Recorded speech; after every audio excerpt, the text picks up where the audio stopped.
He consistently ranks in the Forbes list of the world's wealthiest people. He's one of the best-known entrepreneurs of the personal computer revolution. He is the second most generous philanthropist in America, having given over $28 billion to charity. He's Bill Gates, and here are his top 10 rules for success. When I started Microsoft, I didn't think of it as all that risky. I mean, I was so excited about what we were doing. It's true I could have gone bankrupt, but I had a set of skills that were highly employable. And in fact, my parents were still willing to let me go back to Harvard and finish my education if I wanted to. You've always got a job with me, Bill. And the thing that was scary to me wasn't quitting and starting the company. It was when I started hiring my friends and they expected to be paid. And then we had customers who went bankrupt, customers that I'd counted on to come through. And so then I got this incredibly conservative approach that I wanted to have enough money in the bank to pay a year's worth of payroll, even if we didn't get any payments coming in. And I'm almost true to that the whole time. We have about $10 billion now, which is pretty much enough for the next year. Anyway, if you're going to start a company, it takes so much energy that it better overcome your feeling of risk. I don't think that you necessarily, if you're going to start a company, should do it at the start of your career. I think there's a lot to be said for working for a company, learning how they do things. If you're young, it's hard to go lease premises. They made that hard for me. You couldn't rent a car when you were under 25 at the time, so I was always taking taxis to go see customers. The people would, people would say, well, we're going to go have a discussion in the bar. Well, I couldn't go to the bar.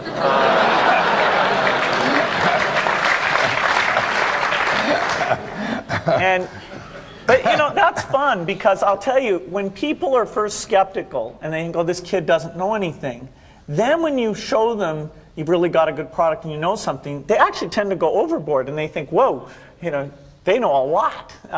Let's really do an incredible amount with these people. So our youth, at least in this country, was a huge asset for us once we reached a certain threshold. It's hard to hire older people because they'll be a little bit conservative about whether they should come and take the risk. And it took 3 or 4 years before we could go out into the normal sort of employment pool. But those problems that come with starting a firm, you better think of those as part of the pleasure, part of the challenge that is part of the excitement. I want to thank Harvard for this honor. I'll be changing my job next year, and it will be nice to finally have a college degree on my resume. I applaud the graduates for taking a much more direct route to your degrees. For my part, I'm just happy that the Crimson called me Harvard's most successful dropout. I guess that makes me valedictorian of my own special class. I did the best of everyone who failed. But I also want to be recognized as the guy who got Steve Ballmer to drop out of business school.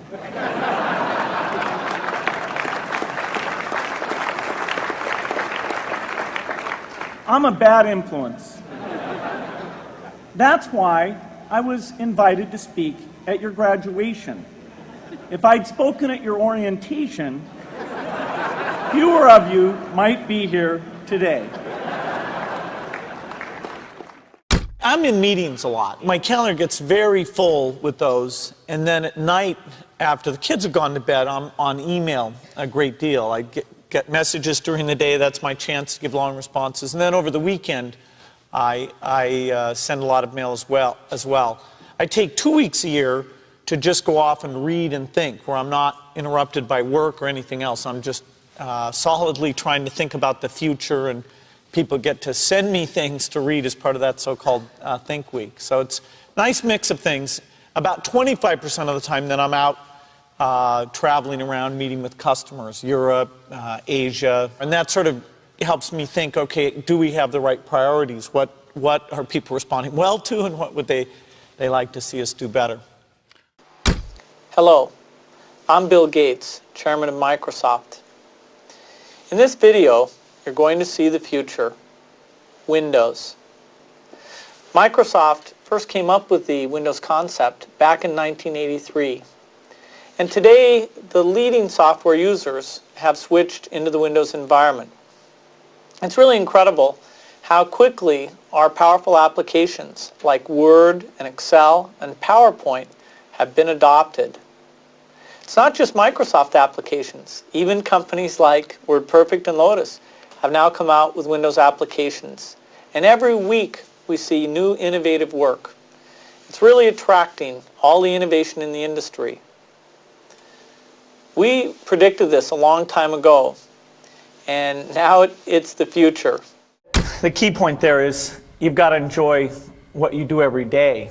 And for me, that's working with very smart people.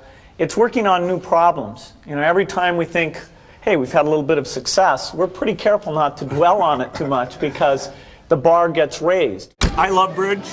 Bridge helps you think. It's a game you can play your entire life and keep getting better and better. I think anybody who's good at bridge is going to be great at a lot of things. So I really encourage people to get involved, and I want to thank the people who've put things together for juniors. They'll be thanking you the rest of their life because bridge is such a great sport. I talked to my dad, I talked to Warren, I talked to my wife Melinda. So I have enough people that know me and actually know where my judgment isn't its strongest, where I might get overexcited about something or forget to think about something. And so they're good at correcting, particularly Melinda, good at correcting whatever those blind spots are. And I think it's good to encourage your friends and advisors to really give them that license. I can go to a party and forget to say hello to various people or something. That's a very minor example of my blind spots. Not to the hostess. Well, Melinda would help me do that. Yeah, she would, So, a small number of people that you can turn to on certain key things is a great asset. My best business decisions really have to do with picking people. Deciding to go into partnership with Paul Allen is probably at the top of the list. And then subsequently hiring a friend, Steve Ballmer. And having somebody who you totally trust, who's totally committed, who shares your vision and yet has a little bit different set of skills, and also acts as a check on you. Some of the ideas you come up with, you run by them because they're going to say, hey, wait a minute. Have you thought about this and that? And just, the benefit of sparking off of somebody who's got that kind of brilliance, it's not only made it fun, but it's really led to a lot of success. So picking a partner is crucial. I had one habit that I developed when I was at college that was actually a very bad habit, which was I like to show people that I didn't do any work and that I didn't go to classes and I didn't care. And then at the very last minute, like 2 days before the test, I'd get serious about it. And people thought that was funny. That was my positioning, the guy who did nothing until the last minute. Then when I went into business, that was a really bad habit. And it took me a couple of years to get over that. Nobody praised me because I would do things at the last minute, and I tried to reverse to students I didn't think that highly of, who were always organized and had things done on time. I'm still working on it, but procrastination is not a good habit. Bill can change clothes in the car. So I'm going to challenge Bill Gates, my partner at Facebook, Sheryl Sandberg, and Netflix's founder and CEO, Reed Hastings.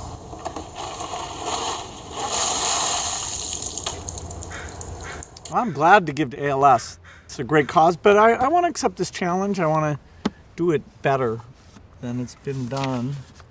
Been working on this, got this design. There we go. Yeah. It's going to be great.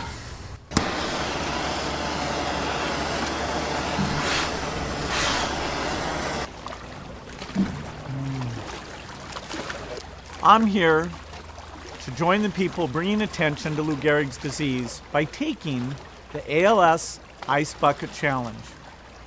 I'm going to challenge 3 more people: Elon Musk, Ryan Seacrest, and Chris Anderson of TED. Consider yourself challenged. You have 24 hours. Good luck.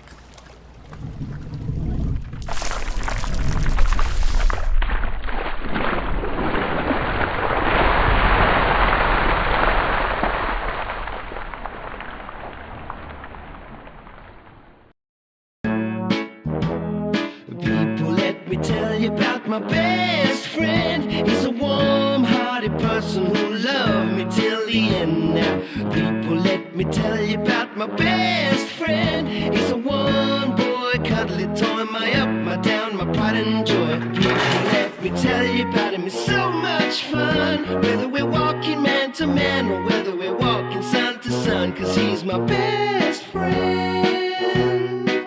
Yeah, he's my best friend. La la, ba da da da ya, ba da da ya, ba da da ya. Is it true that you can leap over a chair from a standing position?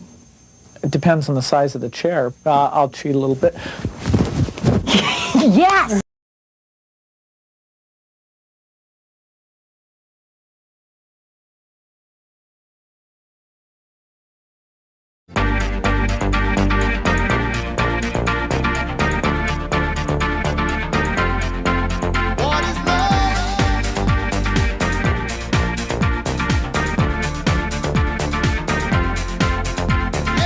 By the way, I believe in winners and losers, and especially the freedom to fail. Who? Him? Who? Him? Who? Him? Him? Who?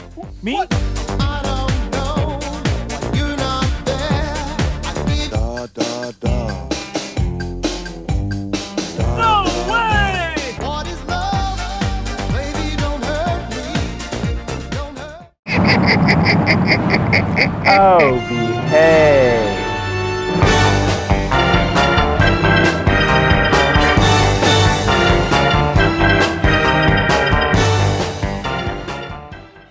Thank you so much for watching. I made this video because a bunch of you guys were asking me to. So if there's a famous entrepreneur that you want me to profile next, leave it in the comments below and I'll see what I can do.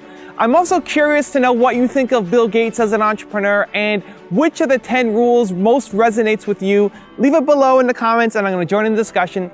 Thank you so much for watching. Continue to believe and I'll see you soon.